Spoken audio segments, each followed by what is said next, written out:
Here's how to adjust the screen brightness on your Kindle. Welcome back to Quick. If this video helps, please consider liking, commenting, or subscribing. It really helps the channel. First, we're going to go ahead and tap the top of the page. And then we're going to see this arrow. It's a quick actions arrow options. And then so once we get here, then we will see brightness.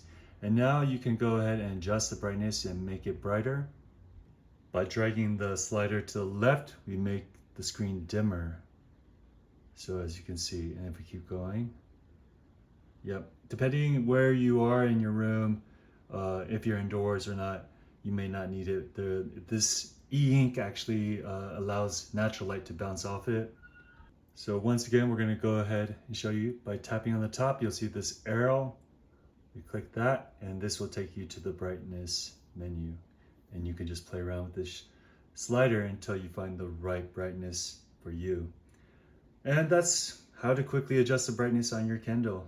Once you've chosen the brightness level you want, simply tap outside the menu and it will take you back to your book or home screen.